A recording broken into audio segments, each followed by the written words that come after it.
Hola, ¿qué tal amigas, amigos? Bienvenidos a un episodio más de su podcast, La Entrevista con Emma Garrido. Hoy me siento muy contenta, muy complacida de que me acompañe la cardióloga Yolosóchitl García Jiménez, con quien vamos a hablar acerca de un tema muy importante e interesante, que es las enfermedades en las mujeres, y vamos a desmitificar si sí o no es las enfermedades del corazón una de las primeras en la población femenina. Así es que me da muchísimo gusto que hoy nos acompañes en este espacio que tiene como objetivo llevar a las mujeres también temas de interés, y obviamente la salud es uno de los principales temas de interés para nosotras. ¿Cómo te encuentras? Muy bien, gracias Emma, un gusto estar aquí contigo y con toda tu audiencia. Y bueno, efectivamente, pues más que desmitificar es decir la verdad, que desde hace varias décadas viene sucediendo en la población de las mujeres. Porque las enfermedades del corazón son la primera causa de muerte en nuestro país y en el mundo, en las mujeres, desde hace varios años. Desafortunadamente, es una enfermedad que ha sido poco visible como otras enfermedades, como el cáncer, y eso hace que la población en general, y no solamente la población no médica, sino también la población médica, no contextualice que las enfermedades del corazón son la primera causa de muerte. Sí. Y que las mujeres tienen un peor riesgo de fallecer por un problema cardíaco en relación a los hombres. Entonces, bueno, me encanta estar en este espacio donde podamos hablar y hacer conciencia de este tema. Eres actualmente vicepresidenta de la Asociación Nacional de Cardiología en México. ¿Qué representa para ti también ahorita tu ser, pues, tener este importante cargo? Bueno, para empezar, en la cardiología ha sido difícil en las últimas décadas. Las mujeres se han posicionado en puestos que han sido clave para coordinaciones, cuestiones académicas. He de decirte que la Asociación Nacional de Cardiólogos de México, la ANCAM, a la que yo pertenezco, Así es. Es la sociedad más grande de cardiólogos en México que existe como sociedad científica, pero en sus casi 50 años de existencia solamente ha habido una presidenta cardióloga hace 6 años. Fue la primera mujer después de tantos años. Wow.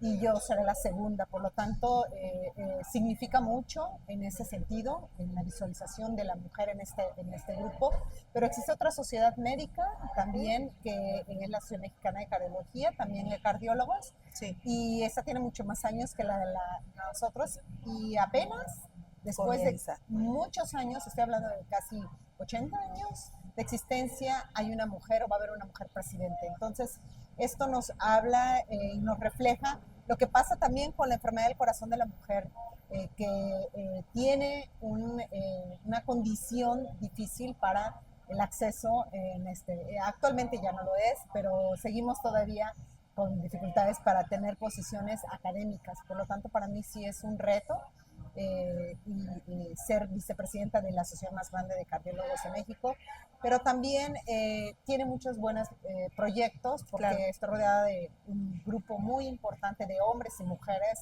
La verdad es que no solamente somos mujeres las que vamos a llevar a cargo este proyecto, sino también hombres, y eso hace que nuestra sociedad sea muy plural, tenga una diversidad en relación a la participación de género. Y bueno, la intención, como siempre ha sido en esta sociedad, es visualizar pues a los grupos más vulnerables, como sí. son los niños, los adultos mayores y las mujeres. Y ahorita que mencionas eso, creo que es todavía más importante el que una mujer que tiene el conocimiento, porque eres una egresada de la Universidad Veracruzana, fuiste una mujer que decidió o optó por la medicina y que te especializaste en cardiología. Hoy en día a veces perdemos de vista que esas posiciones que vamos logrando las mujeres llevan todavía una historia, ¿no? Detrás, ¿cuántas? Por ejemplo, yo recuerdo mucho la primer mujer que vino a romper este estereotipo en la medicina, pues fue la primer mujer médica, ¿no? Ujú. Que bueno, en su título dice médico, ¿no? Pero hoy en día la participación es todavía mayor. Hablábamos un poco de las enfermedades. Eh, la principal de las enfermedades, que es por cuestiones de corazón, viene acompañada de otras, como la diabetes y como el cáncer, ¿sí? Cuando nosotras las mujeres no tenemos esa cultura de la prevención, seguramente o mayormente nos vamos a enfrentar a este tipo de noticias cuando ya tenemos un padecimiento pues ya detectado. ¿Cuál sería como el paso a seguir o qué debemos estar haciendo constantemente las mujeres para poder detectar a tiempo este tipo de enfermedades? Bueno, creo que son tres aspectos fundamentales que hacen que nosotras como mujeres estemos en desventaja. Primero tiene que ver con el autoconocimiento, el conocimiento de la enfermedad. Cuando ahora tú le preguntas a alguien cuál es la primera causa de muerte o de qué es lo que puede padecer cuando es una mujer, te va a decir que cáncer de mama principalmente, Sí. porque es una enfermedad que se ha visibilizado con las campañas de detección, de autoexploración. Sabemos que tenemos que autoexplorarnos, que existe un mes al año que está dedicado al Octubre, cáncer, que es así es. octubre, y tenemos identificado eso. Pero el cáncer se ubica en el tercer lugar de muerte en nuestro país. Y por cada mujer que muere de cáncer, mueren 10 mujeres por problemas del corazón. Ok. En nuestro país, cada 5 minutos fallece una mujer por un problema cardíaco. Entonces, sí hay un abismo en relación a la visualización y el conocimiento. Primero es cambiar esta percepción.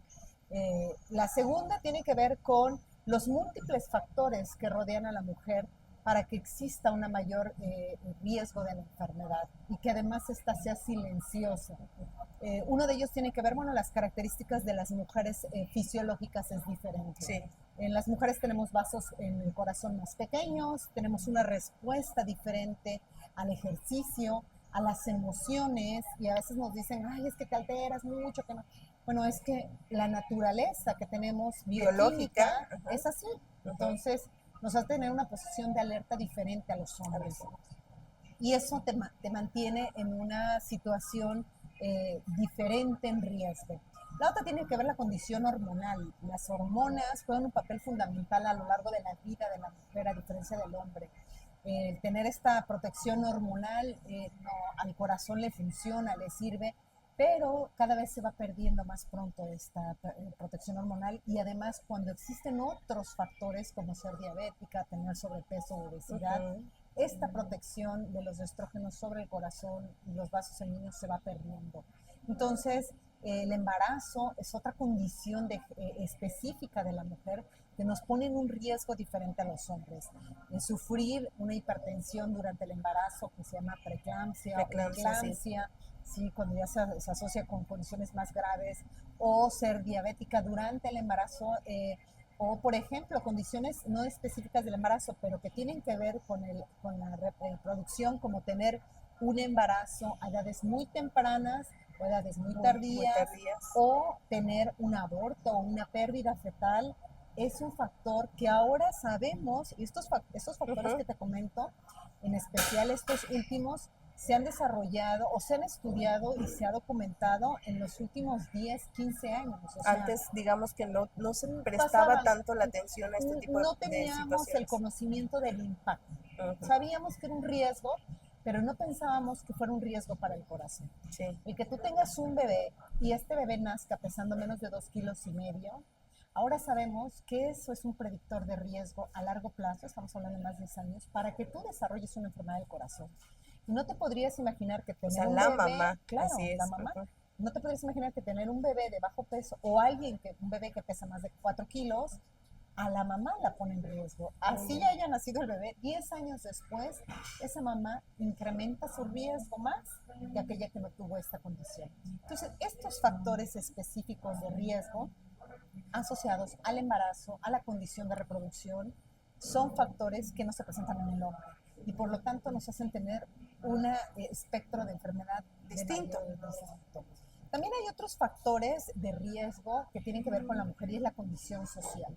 Los factores socioeconómicos, hoy ya descritos como un nivel socioeconómico bajo, un nivel educativo bajo, ¿sí? Hacen que el riesgo de enfermedad en el corazón sea mayor.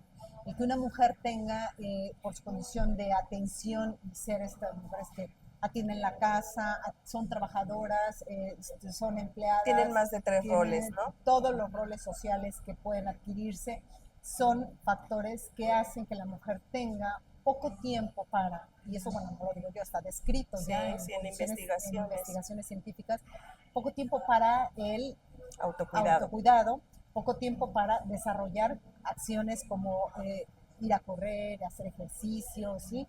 Acciones de recreación, que también tienen que ver con la salud y la salud cardiovascular. Así Entonces, todos estos factores hacen que seamos de una condición totalmente diferente de riesgo hacia los hombres. Y eso hace no solamente que tengamos más riesgo, sino que cuando tenemos una enfermedad, que desgraciadamente las enfermedades del corazón son silenciosas, como la hipertensión, la mejor conocida como el asesino invisible. Entonces eso nos hace en no darnos cuenta. Y en el momento que nos damos cuenta, vas al médico o dices, me duele la cabeza, y no estás pensando que es la hipertensión, Así es la presión alta lo que tienes, sino lo que dices es que tienes muchas preocupaciones, es que estás muy ansiosa, es que no has dormido bien. Entonces hay justificantes que además cuadran perfecto para poder identificarla, para decir que no es la enfermedad, sino es otra cosa. Y eso hace que tardíamente tengan un diagnóstico, no solamente médico, sino también de una situación crítica, como podría ser un infarto en el corazón, y desafortunadamente las pone en mayor riesgo de mortalidad. Fíjate que haciendo una investigación previa para poder charlar contigo de esto, según el INEGI en el 2024, mujeres pues perdieron la vida a causa de un padecimiento cardiovascular, más de 190,000 en el último registro del INEGI. En Veracruz, alrededor de 60,000, ¿sí? Y esto tiene que ver justo con todos estos contextos que nos mencionas, que a veces no nos ponemos a analizar. Y otro que pues es el detonante, que hoy vivimos una vida pues en estrés, o mayormente en estrés. Hay mucho más actividades, nos saturamos de actividades que por lo general también van a ir aunadas o de la mano a todos este tipo de padecimientos que tenemos, y a lo mejor por la no cultura de ir a prevenir, de ir a una consulta médica, pues terminamos pues con fatales noticias, ¿no? Entonces, nosotros como sociedad, creo que hoy nos volvemos también más conscientes del autocuidado, de la responsabilidad que tenemos para con nosotras primero. Al igual, creo que es importante mencionar que las mujeres adultas también ya son más propensas, según estas investigaciones, a padecer este tipo de enfermedades. ¿Es cierto? Es correcto. Hay un estudio en población mexicana, en mujeres mexicanas, de la doctora Sordia, que mostró que a partir de los 50 años, las mujeres mexicanas ya tienen 3 factores de riesgo para desarrollar una enfermedad cardíaca, como puede ser un infarto, que puede ser fatal. Las más frecuentes en las mujeres en nuestro país son el sobrepeso y la obesidad, la diabetes y la hipertensión. Y eso hace que si tú tienes uno de estos factores, te ponga en un contexto sumando el historial que ya traes, que hablábamos de los embarazos, el historial de las edades reproductivas, ¿sí? Esos son otros factores, y además las condiciones socioeconómicas. Entonces, en efecto, son de las condiciones que hacen que hoy la mujer en nuestro país, en nuestro estado, tengan un mayor riesgo de morir. Y bueno, hay algo también importante que quiero mencionar, que tú comentabas sobre el autocuidado. Fíjate que si es real que nosotras tenemos poco tiempo para este autocuidado, eso parte mucho del conocimiento, es decir, si tú no tienes presente que puedes padecer la enfermedad, poco vas a poner atención a eso. Sabemos hoy, por ejemplo, que hay que ir a hacer nuestro Papá Nicolau, que hay que ir a hacer nuestra autodetección de exploración mamaria, pero no sabemos que después de los 45 años tenemos que ir a tomarnos un electrocardiograma y hacer una revisión cardiovascular, porque es más probable que muramos por el problema del corazón que nos por otra enfermedad, sí. Entonces, eso tendría que ser. Y una de las cosas que desde la sociedad que yo participo y presido como vicepresidenta, nos hemos enfocado. Nosotros en 2015 creamos una iniciativa a nivel nacional que se llama Iniciativa por el Corazón de la Mujer, única, como sociedad científica, única en el país, derivado de lo que se veía en otros países como campañas de información hacia la población, en especial hacia a las mujeres. En Estados Unidos surgió existe actualmente en muchos países de México, del mundo y de Latinoamérica, que tiene que ver con enseñarle a las mujeres, informarles de que tienen que hacerse estas valoraciones, que tienen que considerar que si tienen un factor de riesgo o el antecedente de un familiar tienen que atenderse en edades aún jóvenes, porque lo que vemos es que la enfermedad, decir, ay, padeció del corazón, bueno, porque ya estaba viejito, viejito, Sí, y ya lo tenía normal, ¿no? ¿no? Como que eso era normalizado. La realidad es que no, y que ahora eso tampoco, lo vemos en pacientes mucho más jóvenes o en personas más jóvenes. Entonces, la primero creo que es que tengamos presente eso, que así como nosotros nos vamos a hacer el Papa Nicolau, hombres y mujeres se tienen que hacer una revisión cardiológica, que a la consulta que vayan, sea con el dentista, a la más frecuente que vamos, que es con la ginecóloga o el ginecólogo, siempre les chequen su presión arterial. Siempre. O sea, así vayamos con quien vayamos, pidan que les revisen la presión arterial, porque repito, la hipertensión, que es una enfermedad silenciosa, no nos va a avisar, nos va a decir cuando ya estemos en una condición grave. Entonces, una forma de hacer es, a donde vayamos, pedir que nos chequen la presión arterial, que nos pesen, nos midan, y que eso nos permita ir a nosotros sabiendo cómo está nuestra condición física. Ahora, aparte, bueno, ya estamos hablando sobre las mujeres o específicamente de las mujeres. Sin embargo, también la población masculina, vemos que hay cifras elevadas, ¿no?, acerca de este padecimiento. En general, a la ciudadanía, a las personas, ¿cómo podemos nosotros evitar o ser todavía de las estadísticas que presentan estas enfermedades? Leía yo que pues uno de los factores más importantes es el ejercicio, cardióloga. ¿Qué tanto o en qué ejercicios podíamos enfocarnos si sabemos que ya somos propensas o propensos a una de estas enfermedades? Bueno, actualmente se sabe que haciendo las cuestiones que ahorita, los factores o las acciones que te voy a mencionar, el 80% de las muertes son prevenibles. Eso es alarmante, porque no son condiciones que sean extraordinarias que hagamos, sino son condiciones que podemos hacer sin gran dosis de medicamento, y que el 80% de las muertes en México y en el mundo de los que han fallecido del corazón pudieron prevenirse. Lo primero es la alimentación. Antes que el ejercicio, es fundamental la nutrición. Hoy en México existen políticas públicas que son reconocidas a nivel internacional por el impacto que tienen. A veces no lo visualizamos como que de verdad son de gran impacto, pero es una realidad en el ámbito científico. Una de ellas tiene que ver con el etiquetado de advertencia. El etiquetado de advertencia son unos octágonos, unas etiquetas negras que ya todos los alimentos lo traen y te dicen que es bueno, que es malo. El que lo trae es malo. Entre más traiga, es peor.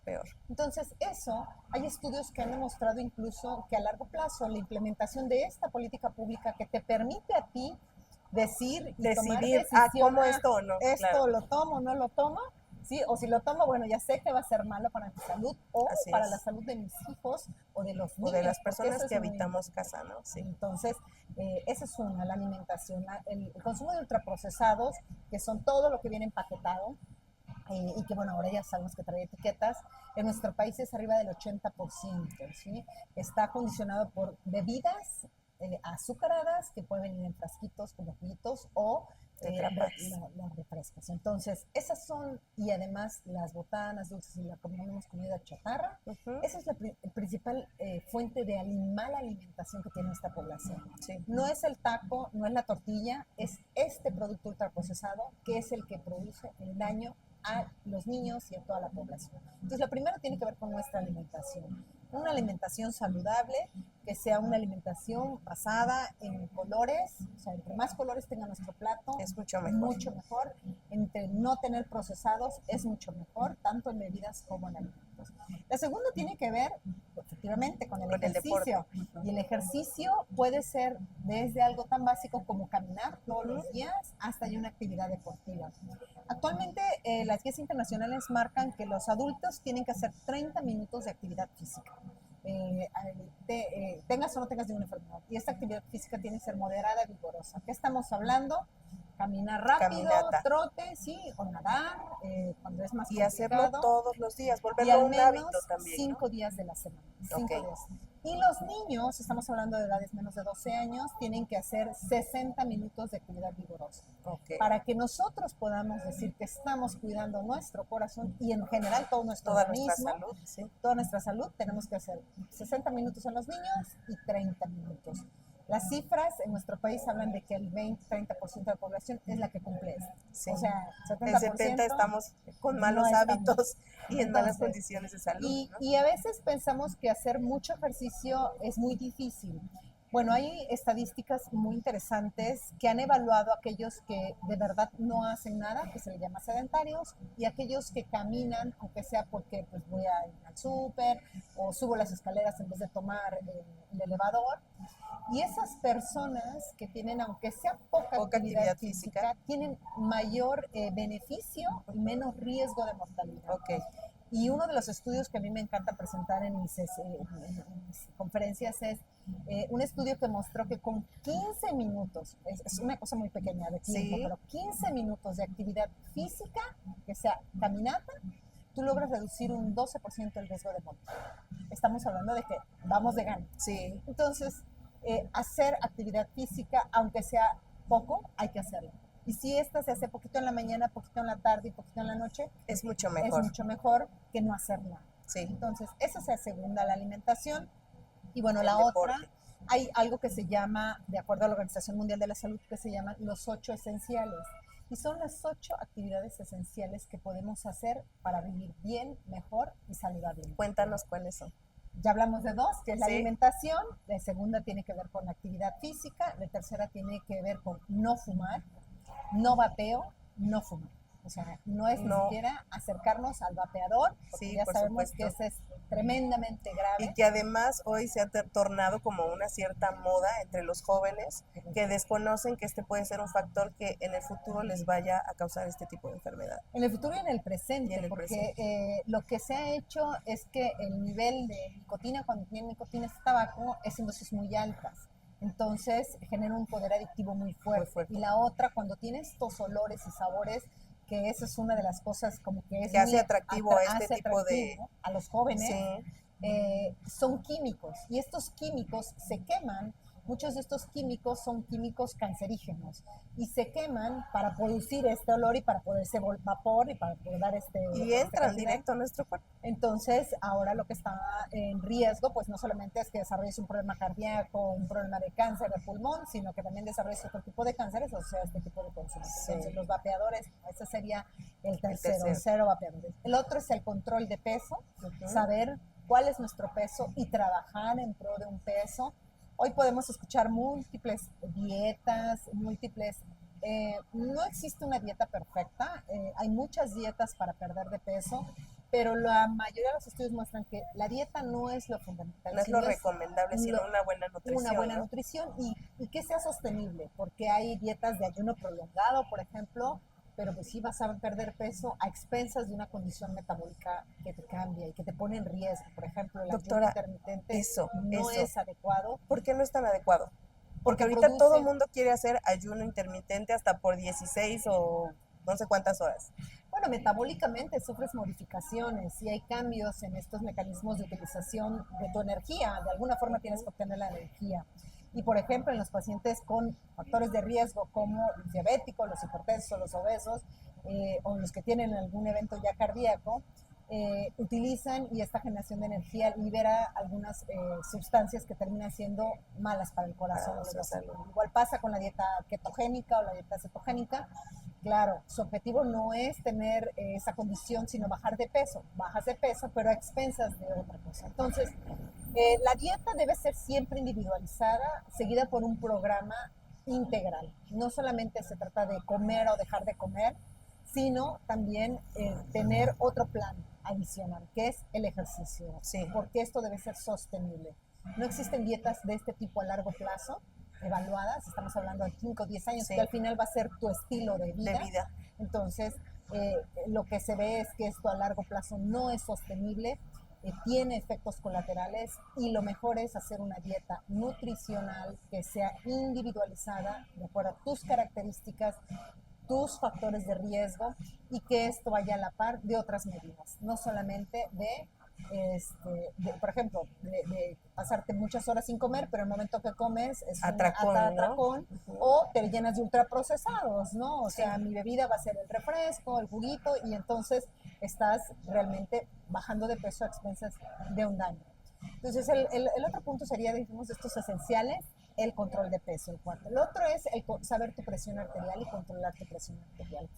A veces no ponemos atención incluso en esos mínimos detalles. Por ejemplo, ahorita que lo mencionas, uno se levanta, ¿no? Desayuna, hay un tipo de arritmia cardíaca y ni siquiera le tomas atención por las ocupaciones que a lo mejor ya vas a tener en tu día.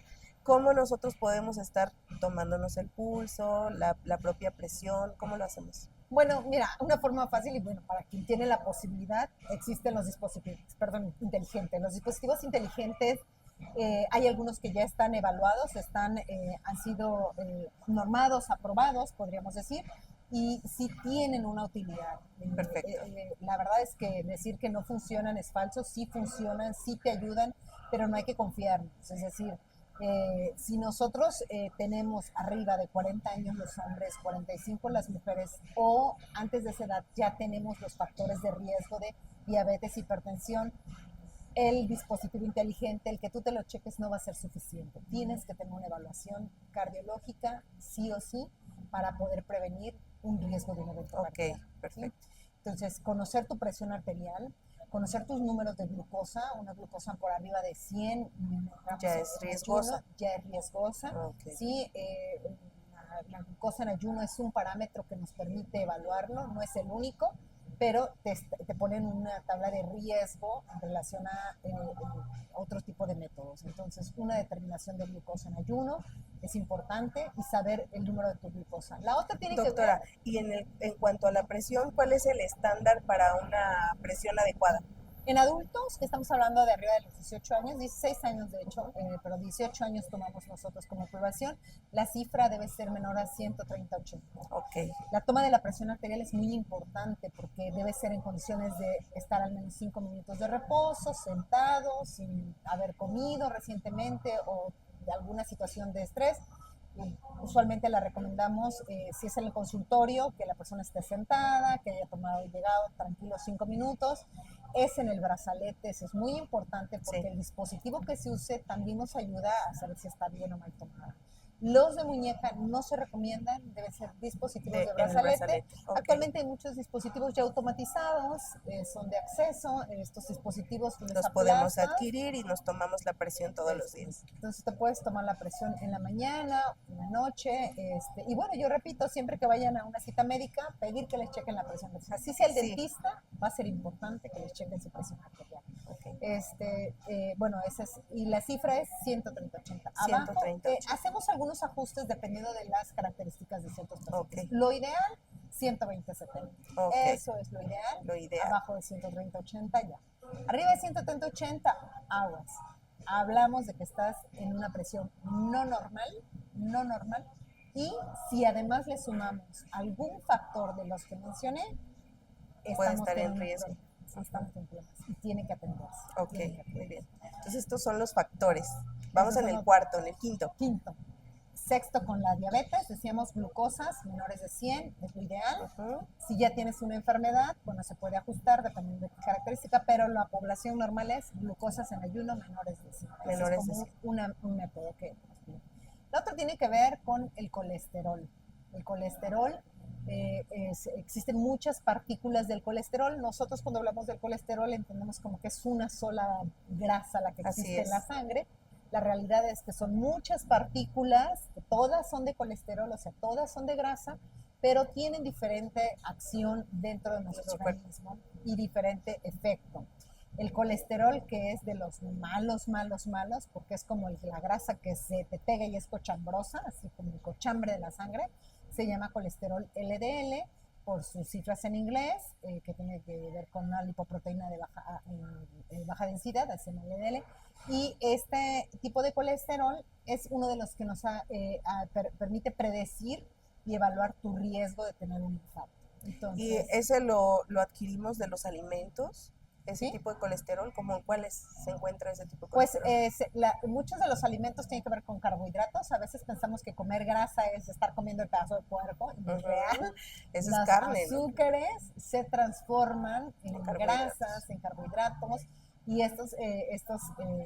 aparte de estos azúcares, se transforman en grasa en el organismo, finalmente con mecanismos de dar energía.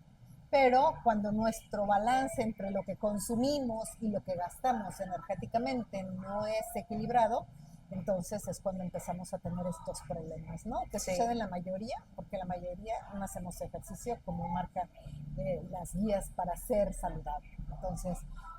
Entonces tenemos que cuidar nuestra alimentación. Entonces, Sí. cuidado con los azúcares, cuidado con las grasas. Ahora, repito, los ultraprocesados dicen, encuentras un Exceso panqué de sal, y exceso de dice azúcar. exceso de grasa, y dices como, ¿por qué me va a dar grasa un panqué, Ujú, no? O ujú. algo que no te imaginas, porque finalmente tiene carbohidratos, tiene harinas, tiene azúcares que permiten que se metabolicen y se dividan y se transformen en grasa.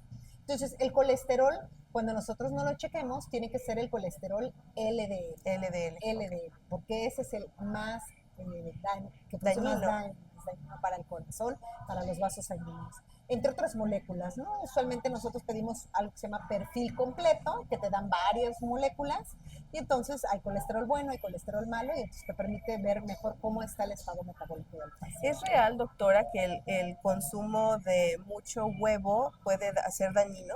No. No, Ese ¿verdad? es un Porque mito. ese es un mito, porque la mayoría dice, no quiero comer mucho huevo por el colesterol. No, la verdad es que sí contienen niveles de colesterol, pero no son colesteroles que son las grasas que vienen de los alimentos. Por ejemplo, el aguacate, hubo un tiempo que Sí, el aguacate, así nadie quería comer aguacate porque el aguacate es muy malo.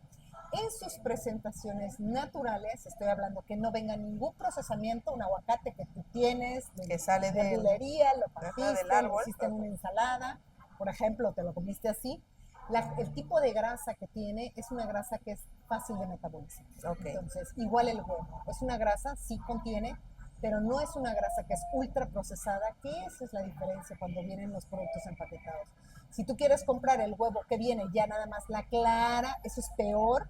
Comerte el huevo natural Así y es. tiene menos riesgo de tener un problema por un huevo natural. Entonces, realmente no, en las dietas que se les dan a los pacientes, no se restringe como, bueno, vas a comerte 10 huevos, pero no es algo que puedas restringir y decir, no, nunca más va a comer un huevo si usted tuvo un problema o es hipertenso. Eso no es real, porque no es una sustancia o es un alimento que tenga efectos deleterios en la salud cuando se come con moderación. Ok, pues qué interesante poder charlar esto contigo porque las mujeres hoy en día estamos inmersas en diferentes actividades, pero cuidar de nuestra salud, eso va a garantizar el hecho que vivamos mucho más años, que estemos al cuidado de nuestras familias y sobre todo el poder ir practicando estas buenas acciones que nos van a garantizar pues tener un goce de salud. Y sobre todo, doctora, saber, por ejemplo, si yo ya presento algún tipo de factor de riesgo, como todos los que nos acabas de mencionar, ¿a dónde acudo? ¿Cómo puedo ir rápidamente a mi centro de salud, pedir un análisis, un estudio? ¿Cómo lo hago? Bueno, sí, aquí lo importante es no necesitamos tener síntomas, recalco, no podemos tener alguna molestia, o a veces tenemos síntomas que no los estamos asociando. En la mujer, las enfermedades del corazón, aparte del dolor de pecho, que es el clásico para el infarto, se presentan con un amplio gama de síntomas.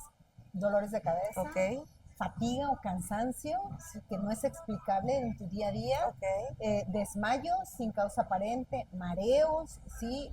Sensación de cansancio de los De hombros, los... de los brazos, y la falta de aire para caminar, son datos que nos tienen que poner en alerta. No es porque estamos trabajando mucho, bueno, seguramente sí, estamos trabajando mucho, pero no es atribuir solamente. Hay que ir un poquito más allá e Perfecto. ir a acudir a un centro de salud, pedir que nos chequen la presión, que nos hagan estos laboratorios que estoy comentando, Sí. niveles de glucosa, de colesterol total, de colesterol LDL, de la presión arterial y tomar un electrocardiograma. Ese es un dato muy importante porque a veces salimos bien en ese sentido, pero los electrocardiogramas Tenemos... ya nos muestran alguna alteración de que ya existe algún daño quizá que no lo percibimos incluso.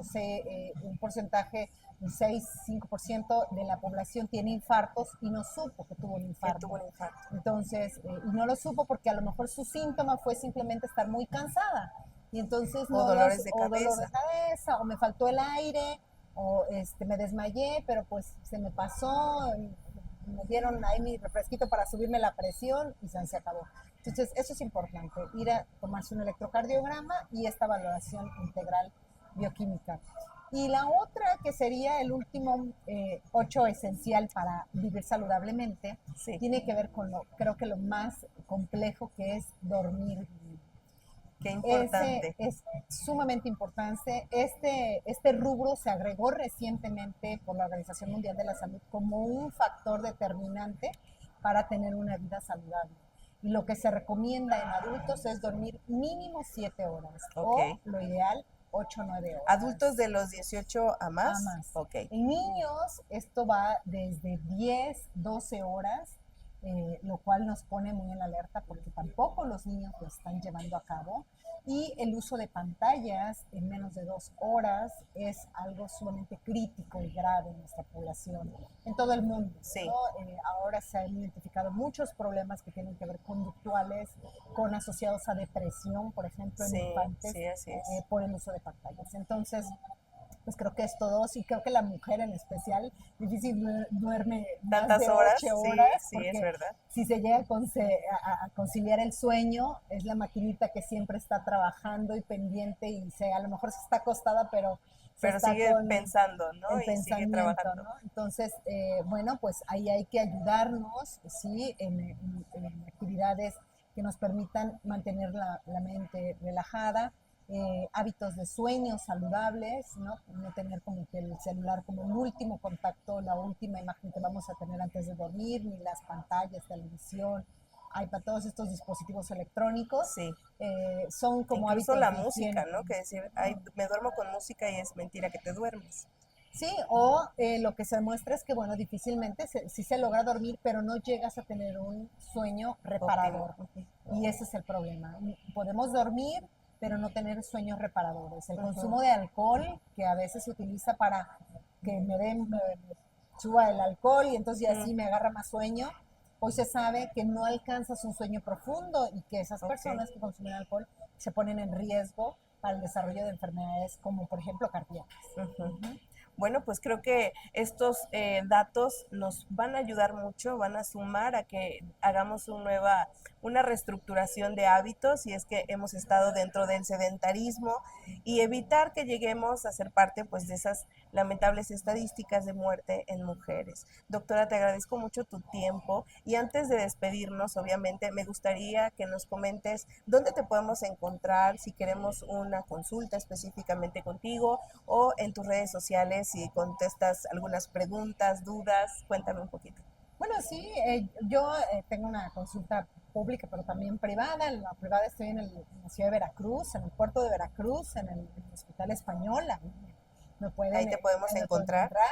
Y por supuesto, mis redes, tengo Instagram, no lo uso mucho, pero ahí te podemos encontrar. Y en X también, X, ahí me pueden encontrar.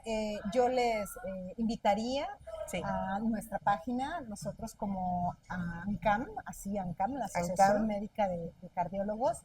Tenemos una página en YouTube que es ANCAM-México, ANCAM México, ustedes le ponen, y ahí tenemos muchísima información de eventos que hemos hecho, y todos están grabados, de eventos que hablan sobre esto que platicamos, sobre problemas en niños, sobre salud en mujeres, hombres, de todo tipo de patologías relacionadas con el corazón, con la salud mental y el corazón. También tenemos, son de libre acceso, ustedes pueden suscribirse a nuestra página. Es información científica, eso es muy importante, eso porque es importante que lo señales. Muchas veces pues la gente busca otros recursos. Todo lo que está en nuestra página es obviamente de una sociedad científica.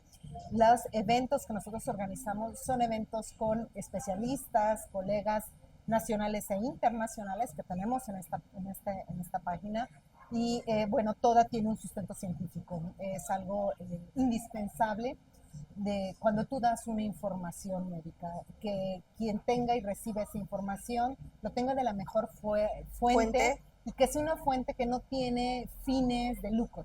Así Es una es. fuente que sea para informarte, para que generes buenos hábitos en tu vida, en la de tu familia, en la de tu comunidad, y que creo que eso es fundamental en relación a poder ver o acceder a alguna página cuando te quieres tomar la información y llevarla a cabo. Información eficaz y obviamente sustentada. Así es que muchas gracias nuevamente por tu tiempo, espero no sea la única vez y cuando hagan más acciones que tengan que ver con la salud del corazón de las mujeres, pues vamos a estar muy atentos para que nos las compartas y poder informarle a nuestra población que en redes sociales, te voy a decir, nos siguen de diferentes países, pero nuestra población son más mujeres. Entonces creo que si nosotros vamos brindando este tipo de información a todas, creo que vamos a tener mejores resultados para vivir una vida saludable. Así es que muchas gracias, doctora. Gracias, Emma. Y por último, no se pierdan el podcast, que este episodio va a estar en Spotify. Compártanlo, escúchenlo y recuerden que somos una cadena de seres humanos que podemos ayudarnos a vivir mejor. Nos vemos pronto. Hasta pronto. Gracias. Muchísimas gracias. Gracias.